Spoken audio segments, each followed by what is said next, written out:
Okay, so I just came from seeing Beetlejuice. I will say this. I was not expecting the first film because, of course, the first film is an absolute classic.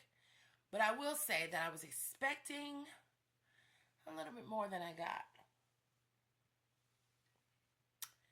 I'm just saying. So here's my review on Beetlejuice.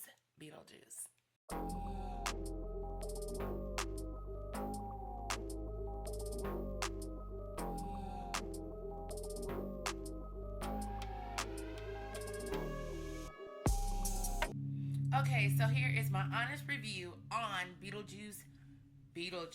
What did I think about it? I will be honest and say that I was satisfied. It wasn't the worst film, of course, of 2024, but of course it was not my favorite. But I am a big Tim Burton fan, so I did appreciate the return of Tim Burton and the style that he uses.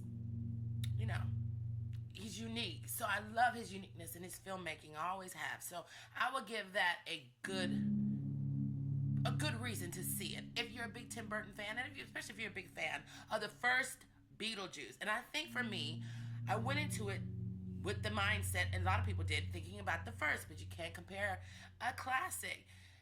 A lot of times remakes always fall shorter than what we build it up to be. And that was the case with Beetlejuice, in my opinion. The story was all over the place. I literally was saying, okay, where is this going?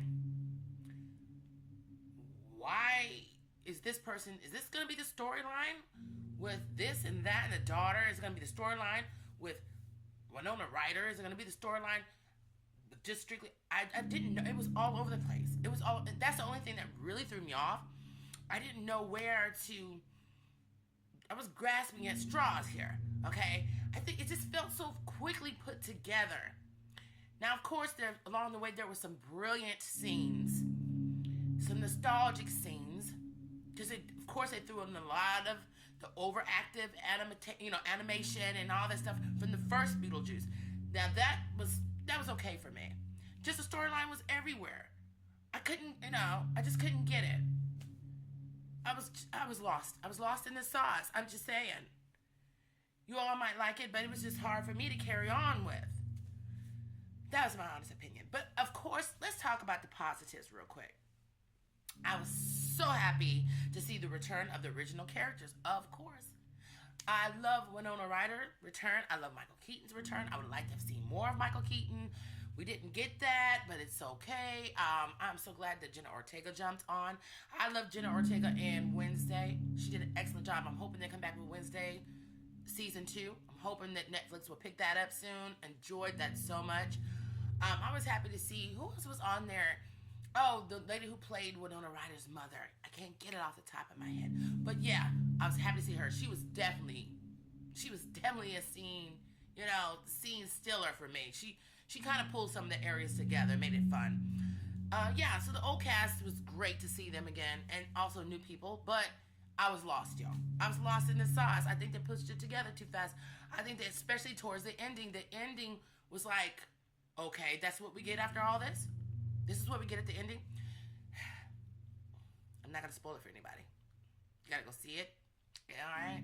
But for the die-hard Beetlejuice fans, which trust me, they were out in full effect, dressed up, all in every, it was a wonderful thing to see. People like that, this film is probably going to be amazing to them. Just amazing to them. People who just grew up watching it or just, recently discovering it, it might not sit so well. You might get a little lost somewhere along the lines. But do I think it's worth going to the theater and spending your money to see Beetlejuice?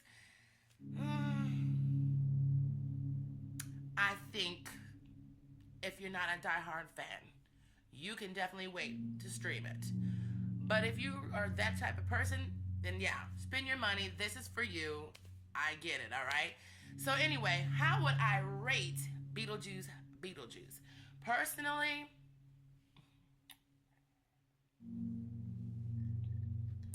I give Beetlejuice 3 snaps and a kiss.